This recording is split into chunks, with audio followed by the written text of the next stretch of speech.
बात। स्वागत है आप सभी का हमारे YouTube channel decoding Indian culture and mythology पे। अगर अभी तक आपने हमारे चैनल को सब्सक्राइब नहीं किया है तो सब्सक्राइब कर लीजिए।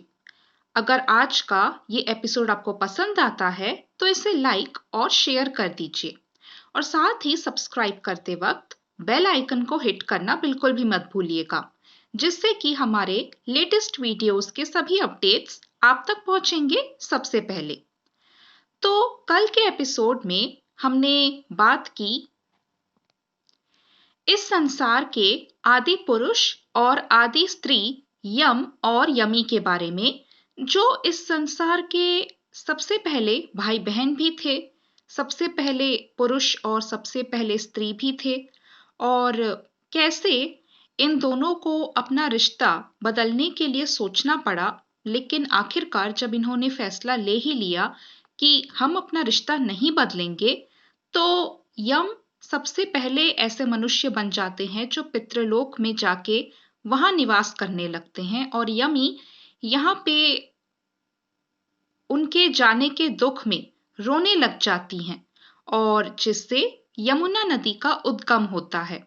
और आज भी जब दिन और रात का मिलन होता है तो ये माना जाता है कि इसके रूप में यम और यमी यानी कि दोनों भाई और बहन का मिलन हो रहा है। और चलिए इसी के साथ हम शुरू करते हैं अपना आज का ये लेटेस्ट एपिसोड। तो आज है परामा एकादशी। आज परामा एकादशी का त्योहार मनाया जाता है। तो परामा एकादशी जो है वो अधिक मास में आती है। अधिक मास 3 साल में एक बार आता है, अर्थात आज की ये जो परामा एकादशी है ये भी 3 साल में एक ही बार आती है, और इसीलिए इस एकादशी का विशेष महत्व माना जाता है। तो आज हम आपको परामा एकादशी से जुड़ी एक विशेष कथा सुनाने वाले हैं, और साथ ही इसी कथा से जुड़ी कुछ अन्य विशेष बातों पे भी हम चर्चा करने वाले हैं। तो चलिए शुरू करते हैं हम अपनी आज की ये विशेष कथा जो जुड़ी हुई है परामा एकादशी से। तो वो कथा कुछ इस प्रकार है कि कांपिल्य नगरी में सुमेधा नाम का एक ब्राह्मण अपनी पत्नी के साथ निवास किया करता था। वो ब्राह्मण बहुत ही ज्यादा धर्म कर्म करने वाला धर्मात्मा था, और उस ब्राह्मण की पत्नी एक अत्यंत ही पतिव्रता स्त्री थी। दोनों ही पति पत्नी बहुत ज्यादा सेवाभावी थे। भले ही स्वयं भूखे रह जाएं, परंतु अतिथियों की सेवा पूरे हृदय से किया करते थे। लेकिन जब उनके पास धन का अभाव होने लगा तो एक दिन ब्राह्मण ने अपनी पत्नी से कहा कि धन कमाने के लिए मुझे बाहर यानी कि परदेश जाना होगा, और इतने कम धन में हम ना ही अपना परिवार चला पाएंगे और ना ही अतिथियों की सेवा कर पाएंगे। तो इसीलिए अब मुझे बाहर जाके धनोपार्जन का उपाय खोजना होगा। इस पे ब्राह्मण की पत्नी का ये कहना था कि मनुष्य जो कुछ भी पाता है वो अपने भाग्य से ही पाता है। हमें पूर्व जन्म के कर्म अनुसार उसके फल स्वरूप ही शायद ये गरीबी इस समय मिल रही हो, तो इसीलिए इसे सुधारने के लिए हमें यहीं रह के कर्म करना चाहिए, और अगर प्रभु की इच्छा रही तो ये गरीबी भी बहुत जल्द हमारे जीवन से सदा सदा के लिए चली जाएगी। तो पत्नी की बात सुन के ब्राह्मण को ऐसा लगा कि उसे पत्नी की बात मान लेनी चाहिए, और इस बात पे उसने परदेश जाने का अपना निर्णय जो है उसे स्थगित कर दिया, और उस विचार को त्याग के वो यहीं पे निवास करने लगा और कोशिश करने लगा कि किस प्रकार यहाँ रहते हुए भी मैं अपने परिवार की इस गरीबी को दूर कर सकूं। तो एक दिन संयोगवश ब्राह्मण के घर पे आगमन होता है कौंडिल्य ऋषि का। वो वहां से गुजर रहे थे, लेकिन गुजरते गुजरते जब उन्हें ब्राह्मण का घर नजर आया तो वो ब्राह्मण के घर पधारे। ऋषि कौंडिल्य को अपने घर पे आते हुए देख के दोनों ही पति पत्नी अत्यंत प्रसन्न हुए। उन्होंने ऋषि कौंडिल्य की खूब आवभगत की। तो दोनों ही पति पत्नी का सेवा भाव देख के ऋषि कौंडिल्य बहुत ज्यादा प्रसन्न हुए और जब पति पत्नी ने उनसे अपनी गरीबी का निवारण करने के लिए प्रश्न किया तो ऋषि कौंडिल्य ने उन्हें मलमास के कृष्ण पक्ष में आने वाली पुरुषोत्तमी एकादशी करने की प्रेरणा दी। इसी पुरुषोत्तमी एकादशी को आज हम परामा एकादशी के नाम से जानते हैं। तो इसमें जो भी मनुष्य व्रत रखता है उसे एकादशी के दिन स्नान करके भगवान विष्णु के समक्ष बैठ के हाथ में जल एवं फूल लेके संकल्प करना चाहिए। इसके पश्चात भगवान की पूजा अर्चना करनी चाहिए। इसके बाद ब्राह्मण को भोजन करवा के दान दक्षिणा देके विदा करने के पश्चात व्रत रखने वाले को स्वयं भोजन ग्रहण करना चाहिए। उन्होंने कहा कि इस एकादशी का व्रत आप दोनों ही पति पत्नी को रखना चाहिए। ये एकादशी धन और वैभव प्रदान करने वाली है तथा पापों का नाश कर उत्तम गति भी प्रदान करती है। धनाधिपति कुबेर ने भी इसी एकादशी व्रत का पालन किया था, जिससे प्रसन्न होकर भगवान भोलेनाथ ने उन्हें धनाध्यक्ष का पद प्रदान किया। ऋषि की बात सुन के दोनों ही पति पत्नी अत्यंत ही आनंदित हो उठे और समय आने पे सुमेधा और उनकी पत्नी ने पूरे विधि विधान के साथ इस परामा एकादशी का व्रत रखा, जिससे उनकी गरीबी सदा सदा के लिए दूर हो गई और पृथ्वी पर यानी कि मृत्यु लोक पे काफी वर्षों तक सुखपूर्वक रहने के बाद ये दोनों ही पति पत्नी श्री विष्णु के धाम वैकुंठ लोक को प्रस्थान कर गए।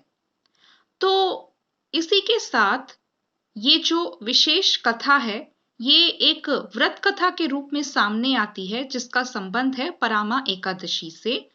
और परामा एकादशी के दिन व्रती को इसी कथा को सुनना भी चाहिए और दूसरे लोगों को कहना भी चाहिए। तो यही है वो विशेष कथा जो परामा एकादशी से जुड़ी हुई है। तो महाभारत में भी एक ऐसा प्रसंग आता है जहां पे हम ये देखते हैं कि श्री कृष्ण धर्मराज युधिष्ठिर और धनुर्धर अर्जुन को इस कथा का वर्णन करते हुए इस कथा से जुड़े कुछ विशेष नियमों का भी उल्लेख करते हैं।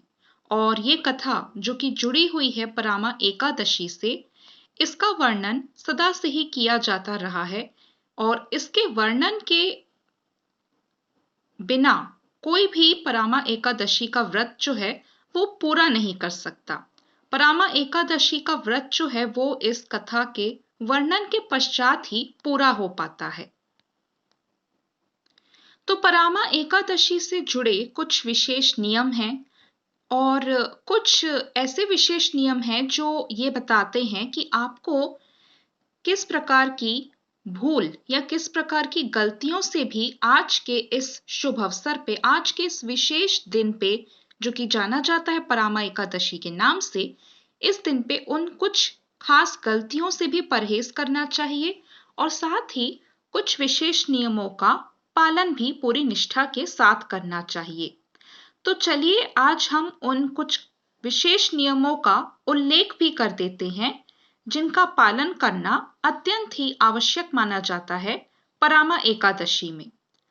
परामा एकादशी के दिन आपको किसी भी प्रकार के वाद विवाद या लड़ाई में नहीं पड़ना चाहिए और ना ही किसी भी बात पे क्रोध करना चाहिए। इस दिन आपको किसी के भी बारे में अपशब्द निकाले बिना केवल भगवान श्री हरि की पूजा करने में अपना मन लगाना चाहिए और हो सके तो विष्णु स्तोत्र का पाठ करना चाहिए।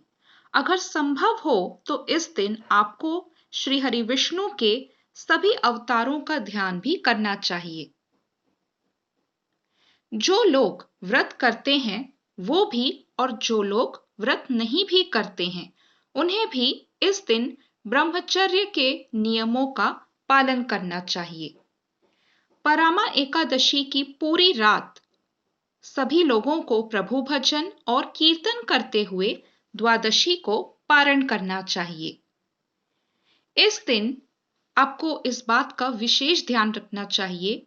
वैसे तो इस बात का ध्यान हमें सदैव ही रखना चाहिए, पर इस दिन आपको इस नियम का पालन और भी विशेष रूप से करना चाहिए। महिलाएं आपके घर की लक्ष्मी होती हैं और स्त्रियों का सम्मान करना सदैव ही हमारा परम कर्तव्य होता है। और खास तौर से आज यानी कि परामा एकादशी के दिन भूल के भी किसी भी प्रकार से स्त्रियों एवं महिलाओं को अपशब्द नहीं बोलने चाहिए। ऐसा करने से माँ लक्ष्मी आपसे और आपके परिवार से रुष्ट हो सकती हैं और आपके घर में दरिद्रता वापस आ सकती है। साथ ही यदि आप माता पिता हैं तो आपको ये भी सुनिश्चित करना चाहिए कि किसी भी कारणवश आप अपने बच्चों पे क्रोध ना करें और उन पे हाथ ना उठाएं। भगवान विष्णु को परामा एकादशी के दिन पीली वस्तुओं का भोग लगाना चाहिए।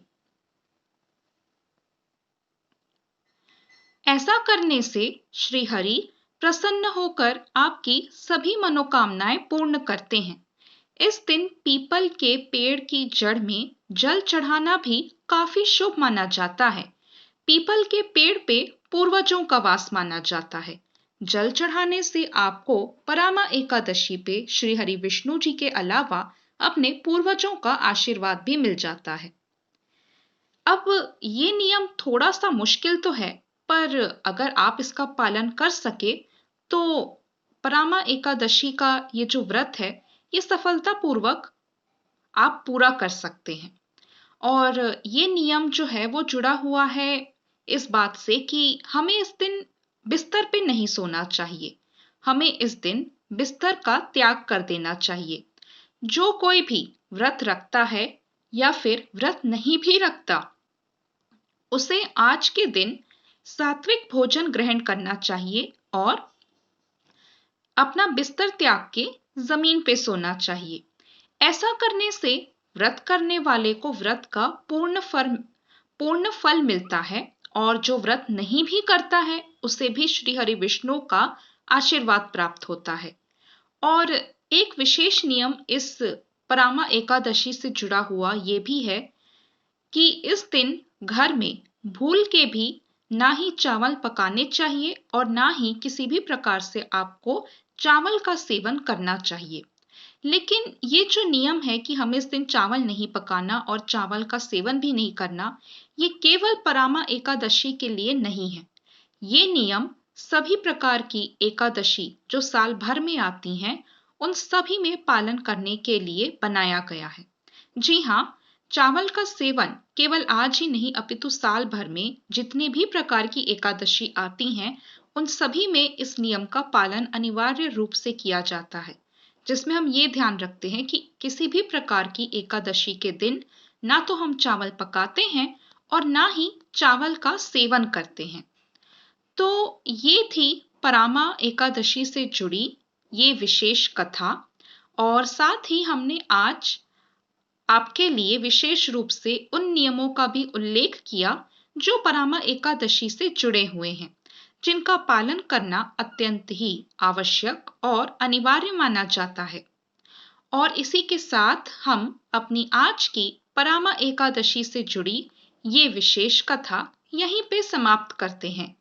और इसी के साथ हम आपसे वादा करते हैं कि आपसे हमारी मुलाकात होगी बहुत जल्द हमारे नेक्स्ट वीडियो यानी कि नेक्स्ट एपिसोड में।